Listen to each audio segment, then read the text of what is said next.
Good evening, everyone. Following a nearly 11-month postponement, the much-awaited commercial pact between the United States and India has at last been finalized. That, at any rate, is the claim put forth by the President of the United States. While the exact technical details are still kept under wraps, one primary takeaway is completely clear. Retaliatory import taxes imposed on Indian goods will decrease to 18% from the former rate of 25%. President Donald Trump claims that India will stop acquiring petroleum from Russia and will instead purchase greater quantities of crude oil from America and possibly Venezuela. As a result, this essentially rolls back the overall tariff burden from 50%, which incorporated the punitive tax for acquiring Russian petroleum, down to a mere 18% because the supplementary 25% surcharge linked to Russian imports has been removed.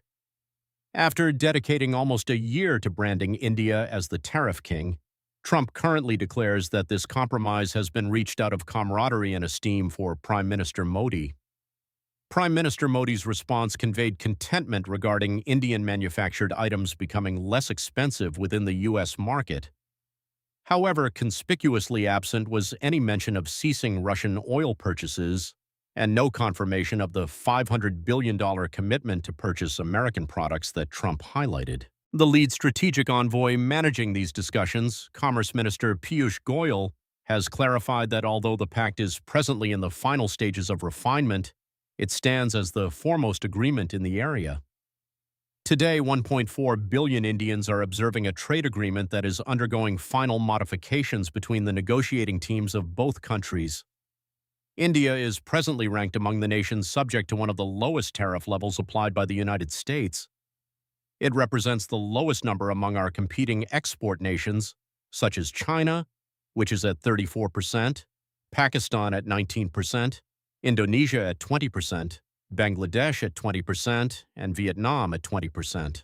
In fact, the rate comes very close to the taxes presently levied on America's closest allies, specifically the European Union and the United Kingdom. The financial exchanges indicated endorsement of the trade agreement, with the Sensex finishing roughly 20,100 points higher than its closing position yesterday evening. Commentators are calling it the father of all deals, a spin-off of the free trade agreement with the European Union concluded just last week, which was described as the mother of all deals by the EU chairperson herself. Nevertheless, the opposition faction has created its own vocabulary for these occurrences. To them, it embodies the grandmother of all capitulations. They assert this represents a treachery toward Indian agricultural laborers and a total yielding to the pressure strategies utilized by Trump. They are dubbing this surrender Narendra version 2, characterizing it once more as a capitulation to the Trump administration's commercial agenda. While the reactions are expected, a particularly intriguing viewpoint came from the opposition figurehead, Mr. Rahul Gandhi. He alleged that Prime Minister Narendra Modi is encountering massive pressure, not owing to economic dynamics or geopolitics, but due to corporate behemoths like Adani and pressure concerning sensitive foreign dossiers. While Rahul Gandhi's allegations are too bizarre to warrant a comprehensive answer, the administration has moved quickly to address concerns regarding fuel provisions and agricultural workers. They assert there is no compromise concerning farmers' well-being, stating that the dairy and agriculture sectors remain protected and the $500 billion commercial objective is spread across a 5-year period. Currently, the administration is emphasizing the tactic underlying the agreement: no provocation, no Nobel nominations, simply calculated silence and strategic patience, which the government contends is how the Modi administration handled the man famous for the art of the deal. Ultimately, I consider it a landmark agreement, and full credit for that outcome must be given to our Prime Minister, who waited steadfastly to ensure the best possible terms were available before we finalized the pact. It is also attributed to the highly strong personal rapport he shares with President Trump. The opposition continues to be disengaged from the details, even after Union Minister J.P. Nadda advised the legislative body that the government was willing to debate the issue on the floor, leading to disorder. This is what Finance Minister Nirmala Sitharaman remarked concerning the opposition's actions when I spoke with her just a few hours ago. She pointed out that as the leader of the opposition, every single word you utter is taken seriously by the public. Thus, a short wait or perhaps a quick phone call inquiring about what is happening would have been adequate. The Speaker had already designated time for the Commerce Minister to speak to the Assembly. They did not have to be so aggressive and obstructive inside the chamber. You could have waited for him to show up and give the statement. Yet you did not allow him to speak. Yesterday, he raised an issue regarding national security founded on a magazine piece. Fair enough, the book is unreleased, but there have been many instances where stories we have reported led to you obstructing Parliament previously. Naturally, when members of Parliament stand up to protest, stating you are carrying out actions that are baseless or speaking with such conviction based on unreleased materials, there will be pushback. You must keep your composure and your reasoning. Nonetheless, it was a day defined by considerable chaos in Parliament. In the Lok Sabha, 8 opposition members of Parliament were suspended. They were climbing the desks in the Lok Sabha, scenes we have observed before but which were repeated yet again. Documents were thrown at the Speaker of the House, illustrating once again how furious the opposition had grown. Additionally, in one instance, the Speaker of the House was addressed simply as "Why?", which is as hostile as they got on the floor of the legislature. That brings me to the legitimate question on the broadcast tonight. By depriving the opposition of another narrative to attack the government, has a triumph for India turned into a loss for the India alliance? That is the inquiry and the conversation coming up following the break. You are tuning into the NewsHour at 9, debate number 1 on primetime. Taking part in the conversation tonight with me is Nalin Kohli, national spokesperson for the BJP, and joining me momentarily will be Priyanka Kakkar, chief spokesperson for the Aam Aadmi Party. We also have defense specialist Sushant Sareen, commentator Anand Ranganathan, who is invariably the combative one on the panel and had to remove a tweet or two this morning after Sushant Sareen corrected him on social media, and Abbas Haider, national spokesperson for the Samajwadi Party. My initial question goes to Tehseen Poonawalla as a backer of the Congress Party. I want to inquire about your questions regarding the details of the agreement. It is highly welcome and perfectly natural to be well within your rights, but the manner in which they are presented is the problem. Do you really need to climb the desks? Do you need to literally tear up documents? Do you not have the patience to wait until the minister gives his speech when the speaker has already announced the schedule for it? The point I am making is that your rights are one thing, but the manner in which you proceed in trying to acquire the agreement has actually kept all the details concealed, not just from you opposition members, but also from the rest of the country. Because you decline to follow protocol, you will stand on tables, you will destroy papers, and you will start speaking to the Speaker of the House disrespectfully to ensure you are listened to. Thank you very much for having me on the broadcast. Up until yesterday, we were told by BJP spokespersons and their partners that Narendra Modi's foreign policy was in shambles along with everything else. Today, we were told yesterday by President Trump himself that India will no longer buy Russian petroleum. Before we continue, let us review the statistics. In June of 2025, India procured 40% of our oil from Russia, which equated to approximately 2 million barrels daily. By January, it has decreased to 600,000, which constitutes a decline of 70%. And President Trump has repeatedly claimed that during this period, he pressured India not to get tied down. Over a few months, we have increased, but the average has dropped by 35%. Let us tackle the second part of this. Why should President Trump mandate where I obtain my petroleum? Who is President Trump to direct me? I am not even getting into the Iran matter. Secondly, I cannot raise this question in Parliament. A press briefing is held by Piyush Goyal. His dialogue is on the press briefing while the network cuts to Rahul Gandhi. If you do not want to supply us with the specifics, give the people of India the details on the news broadcast. The Agricultural Secretary for the United States of America, Brooke Rollins, has declared this publicly, and she noted some time ago that they obtained full access to the Indian agricultural market of 1.4 billion individuals. Aside from the social media update she has posted now, we do not possess a right to be informed about it. The reply to that is, we are the bad guys, we are awful, we disclosed the nuclear pact with you and you objected to it, but we would show up and supply you with specifics. How dare you conceal it? And for every question you have, the only answer is that Modi thinks of the farmers. Modi thinks of the dairy farmers. Concerning dialogue in Parliament, should we use the lexicon that the Honorable Home Minister used, or the vocabulary Narendra Modi employed? We do not use those words. Finally, regarding this pact, I am returning to one simple point. We want the intricate details of what is happening. It is our entitlement. You cannot tell us that we will implement a deal and then inform the citizens of India afterward. This is not China. This is not North Korea. This is a republic. You must uphold your principles. So you want to go and bargain with the U.S. by sitting in the opposition? Did you allow other opposition figures to do so when you were in power? I do not know. I really do not know what reality you are living in. Number two, you want to know all the details of the oil pact. Well, wonderful, but while doing your investigation, you probably missed the statement the Kremlin issued saying they possess no information regarding any Russian petroleum being stopped by India for procurement. Do your homework. Number three, take a deep breath. Take a deep breath. Inhale deeply because the specifics will take some time to come. It is a declaration. There are I's to be dotted and T's to be crossed, and the two parties must sign it. The minister was slated to make a statement in Parliament which you frankly did not allow to happen. Rahul Gandhi initially called the Prime Minister compromised. The disorder followed later as cause and effect. So I leave the judgment to you, but Nalin Kohli, please reply to him. Actually, I am highly perplexed, and I am particularly puzzled about what Rahul Gandhi really wants. When he travels abroad, he specifically asserts democracy in India is under threat. What are Europe and the U.S. doing regarding it? I truly do not understand. On the one hand, they are continuously seeking help from the U.S. If a commercial agreement has taken place today, which the nation and the world will applaud, why is the Congress Party upset?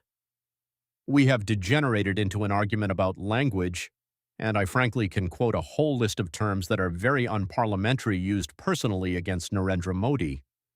But that is not the discussion for today. Let us get back to the primary issue. This is a commercial agreement, the biggest globally, involving the largest economies. India and the U.S. have been talking. It did not occur overnight. There has been a negotiation happening for a long period. It is clearly a tough negotiation. Every nation is authorized to fight. Prime Minister Modi fights for India 100%, just as President Trump and his staff would for the U.S. However, in the end, the goal is to create complementarities and find where there is a shared advantage. The initial declaration is highly promising, as issued by Prime Minister Modi and President Trump. Tariffs have fallen to 18%, which is among the lowest in the world, which is favorable. The second portion is that essentially a trade pact has occurred. The specifics must follow. Before this, there was a commercial agreement called the Mother of All Deals with the European Union. This has been dubbed the Father of All Deals. In the European Union Pact, the specifics have to come. Everything will arrive. But fundamentally, both parties have declared we have reached a resolution. Generally, we have managed to close the gap of our disagreements to our mutual complementarities. Now we know what our boundaries have been. Our limits have clearly been concerning agriculture, genetically modified vegetables and fruits, and other goods. The U.S. has its own set of limits, but ultimately the administration has released a statement that we safeguarded our agriculture and we safeguarded our labor force. This is going to help labor-intensive sectors like textiles and leather, among others. It is going to aid India in terms of gaining technology, which is what we would want from the U.S. So we have access, we have technology, and the U.S. has its own set of benefits. Therefore, I do not comprehend what the Congress Party is griping about. On the one hand, they bring up the nuclear agreement, and on the other hand, they ask what the U.S. and Europe are doing regarding it, which is what Rahul Gandhi states when he goes for a speech in the UK. Today, they are basically criticizing the U.S., so I am genuinely confused. Can the Congress Party and the leader of the opposition, Mr. Rahul Gandhi, explicitly choose consistency and determine what their position is? You have come out and made reckless accusations which have nothing to do with the current events. Why do they get annoyed if India succeeds? That is the problem. You cannot have the opposition coalition being the victor at the cost of India, as per Article 1 of the Constitution. This is our nation, all of us. If something is to our advantage, why should we not rejoice as Indians first? Regarding the inquiry that keeps coming up about why Trump announced it, well, the punitive interest or the punitive tariff was levied by the United States of America. Last time I checked, it was up to America to lift it, and that is why the declaration came from there. It is not rocket science, I would typically assume, but Abbas, that is also a major issue. You perceive a plot there as well. The fine print is something all of us desire to know. Not just you or individuals in the opposition, but the whole country wants to know the details of what is inside that commercial agreement. We are all waiting to listen, but we do not jump to a verdict that the Prime Minister is compromised even before we have viewed the agreement. After all, since last May, the opposition has gone for the throat of the Prime Minister, dubbing him Surrender Narendra and now version 2. He has not become provoked. He could have settled scores with the opposition, as he is not lacking in vocabulary and is a highly articulate individual. The reason he has remained silent is that he was waiting for India's interest not to be undermined, and you have the nerve to call him compromised without knowing the details of the agreement. First of all, Mr. President Trump announces the agreement with details. But Mr. Modi, our Prime Minister, repeats only the advantage. I do not think that Mr. Modi has capitulated because somehow now I am worried about Mr. Modi because of what has been stated, that Mr. Trump has cast a spell over Mr. Modi. That is why all the agreements and choices of our independent nation are being made by Mr. Trump and the administration of the United States of America. The President of the U.S. informs the world that there is a truce between India and Pakistan. He informs us that India is going to purchase petroleum from Venezuela. He is going to inform us that India is going to have 0% tariffs on U.S. imports. He is going to open the Indian farming market for the U.S. industrialists and capitalists. It is going to be unequal dumping because U.S. agriculture has obtained so many benefits from the administration. There are so many subsidies to the U.S. farming sector. But in our nation, where 40% of the populace directly relies on agriculture, if Mr. Modi is going to open the door for imports in agriculture, it is alarming. When India was exporting to the U.S. prior to Mr. Trump, we were exporting at the rate of 3%. Now he is informing us that you are going to export Indian merchandise at the rate of 18%, and you believe we should be pleased? He is going to inform us, no, you cannot purchase oil from Russia, because our Indian rupee has already hit the absolute lowest of all time, and now we are going again to purchase in U.S. dollars. The U.S. petroleum in U.S. dollars means certainly our Indian rupee will decline. We were purchasing in rubles, we were purchasing in Indian rupees, and we were purchasing in other currencies, so certainly it was somehow bolstering the Indian currency a little. Now, when there is an agreement that we are going to invest $500 billion in the U.S. marketplace buying U.S. items, is our country still an independent nation? Are the decisions of India made by the Indian administration, or are they proclaimed by a foreign leader? That is an issue of concern. It is a blow to our sovereignty. From casting spells to a blow to sovereignty to a complete masterclass on economics. Please reply to Mr. Abbas Haider. I do not know where to begin. It was quite disjointed listening to him. So I cannot comprehend what the issue with the agreement is. What has been proclaimed is we will buy. So when India and the U.S. or India and the EU proclaim that in 5 years our commerce will expand from $100 billion to, say, $100 billion, nobody asked these queries. Trump has stated we will purchase $500 billion of merchandise from him. Now apparently the gentleman Abbas Haider claims that Trump has spoken specifics. Has he informed you what exactly we will purchase at $500 billion or in how much time? Do you know how much we purchase from America currently or what the overall trade currently is?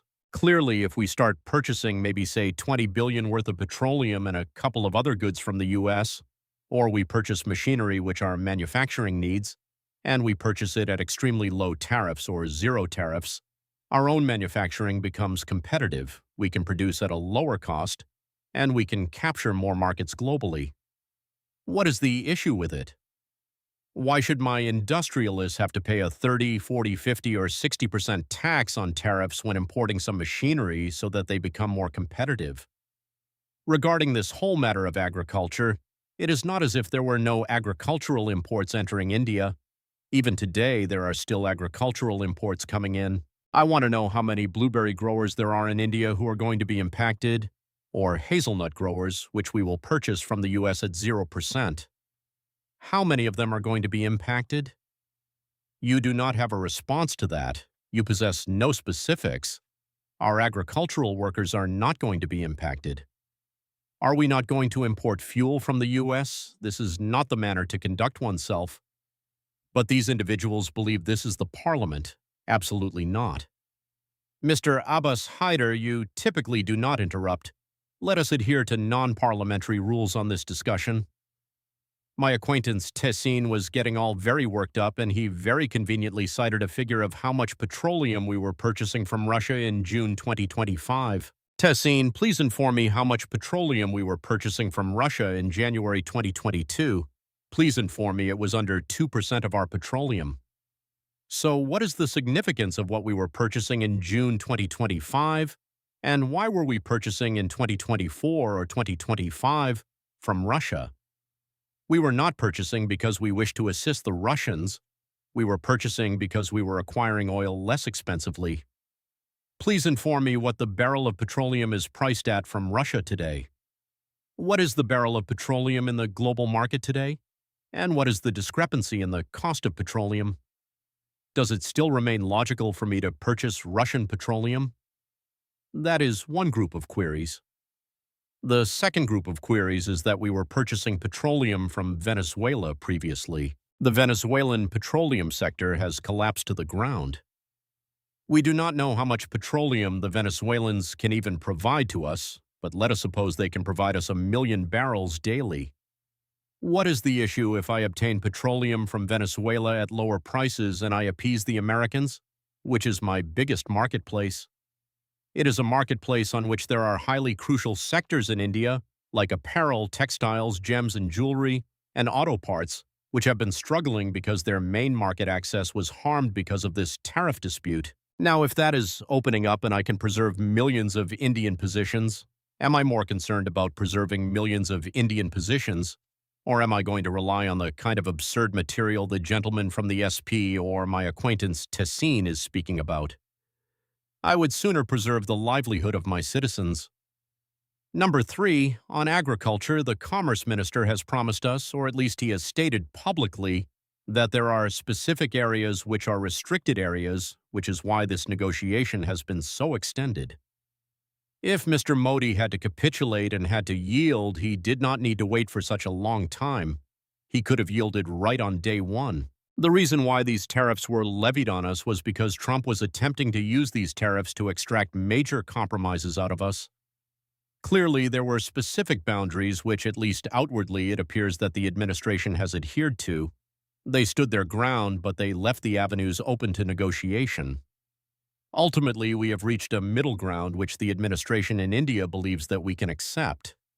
It does not damage the interests of our dairy producers, and it does not damage some highly crucial interests of the agricultural community in India. But there will be other farming goods which we can bring in from the United States without harming our own farming sector, absolutely.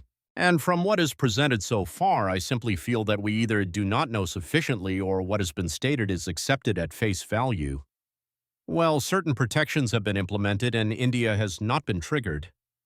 Most importantly, Priyanka Kakar, the reality is you must view the world in the present situation. What occurred 3 years ago is not accurate today. The world has shifted. I mean, we ought to wake up to that fact that geopolitics has shifted over the past 2 or 3 years. The reality that with our adjoining nations, we are not in a worse position than them, we are in a better position than them. The reality that nations like Japan and South Korea, and we are in the identical bracket of 15 to 18% of tariffs, merely demonstrates that India has succeeded in rolling back the punitive tariff levels. I believe the Prime Minister is on the correct trajectory to make America great again. Since it is highly regrettable to me when you contrast us with the adjoining nations like Piyush Goyal did. I do not prefer my magnificent India to be contrasted with Pakistan, for instance. Those nations also possess the GSP designation, which essentially lowers their tariff when they export to the U.S. When the U.S. accepts their merchandise, it essentially lowers their tariff to 0%, and it will not be in the bracket of 15% or 18% comparable to us. We remain on the upper tariff bracket. If you are contrasting with China, there are numerous factors you must consider. China ships around 528 billion worth of merchandise into the U.S. So that is a distinct argument entirely. My concern is that there are scarcely any industries performing well since 2014. Make in India is a massive failure.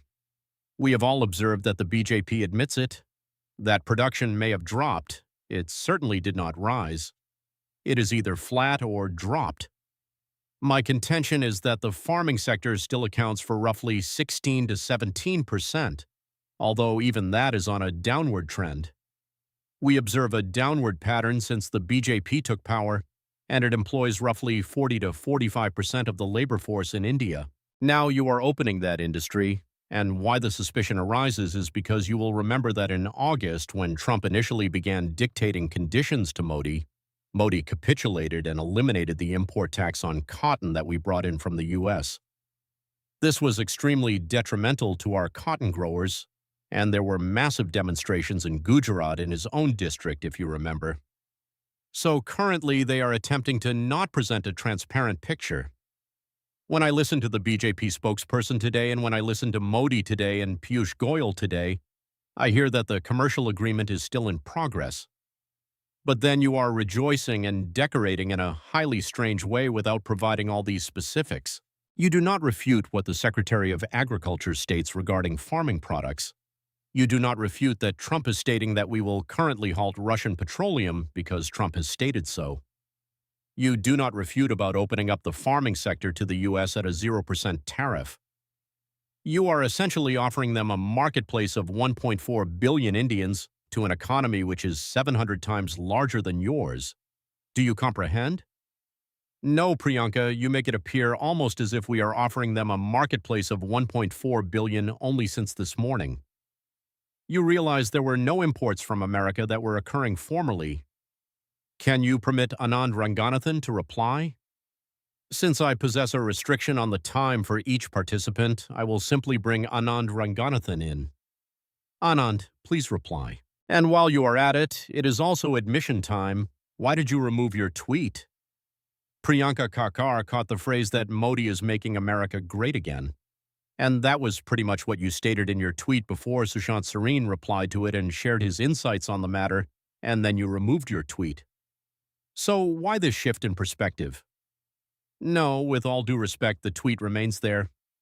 How can I remove anything penned by Sushant? He is my sibling, and it is a privilege to have his remarks on my feed, so the tweet remains there. Now, let me return to this conversation. First of all, two issues my highly esteemed friends Priyanka and Tehseen have raised.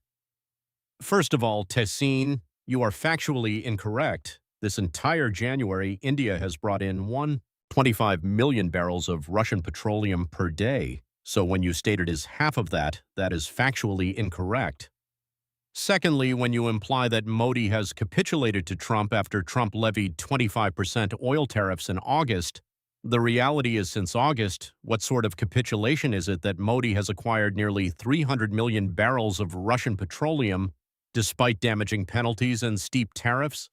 Is this a capitulation? I fear not. Secondly, when Priyanka discusses the waiving of tariffs on cotton, please recall that on the one hand they were stating, do something Modi for the apparel sector, and it was the apparel sector that requested this to become more competitive amid tariffs.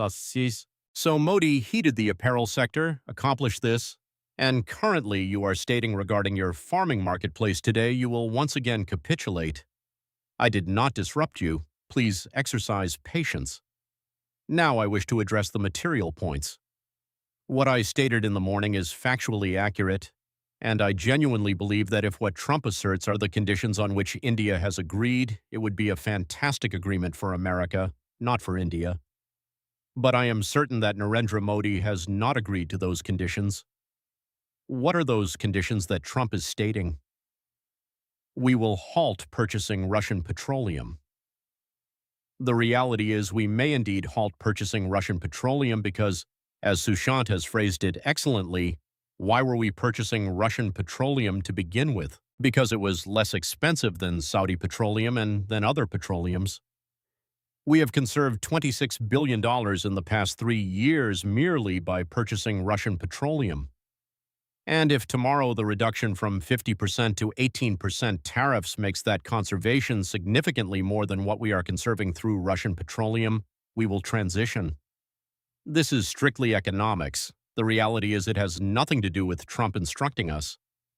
Ultimately, as far as 18% tariffs on Indian merchandise versus 0% on American merchandise is concerned, I have this to state. I advocate for zero tariffs. I am fundamentally opposed to tariffs because they are socialist garbage from which a country's financial system is ruined. It boosts protectionism, and we revert to the license Raj. So if America is applying 18% tariffs on Indian merchandise, we should apply the equivalent tariff, or we should apply no tariffs. Please recall that Anand is accurate. We conserved $26 billion purchasing Russian petroleum. Today, the petroleum in the marketplace is $66. We are acquiring Russian petroleum today as of January 2026 at $53. And nevertheless, even if you utilize a statistic which is inaccurate, from 2 million barrels daily, we have decreased to 1 million. That is 50% lower. Why, when we are conserving funds, are we surrendering that? Number 2, last time I checked, wasn't it the identical interest group which was stating purchasing from Russia is actually causing us a massive tariff penalty and we are applying zero with every other nation that he is engaged in a commercial agreement with? They have insisted that U.S. items will enter at zero and they will apply a rate on other nations. Number 2, you must examine what the item combination is that you are shipping to the U.S. Now, the item combination I am shipping to the U.S. is not what Europe ships to the U.S., so my rivalry is with my adjoining nations and with other nations in Asia. In that arena, I possess the lowest tariff, which makes me more competitive than everyone else. I cannot perceive what the issue is with that, and ultimately on the Russian petroleum, someone who understands the petroleum sector can likely illuminate further, but at $53 a barrel of the Russian petroleum, please recall that this is a highly unrefined type of crude. So the quantity of actual petroleum that you can extract from the crude which you bring in from Russia is significantly less than a comparable barrel of petroleum which you bring in from elsewhere.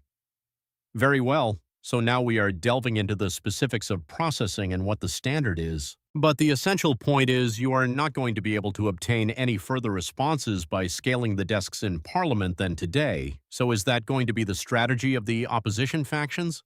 Or will you hold off for specifics to be provided in a more polite fashion?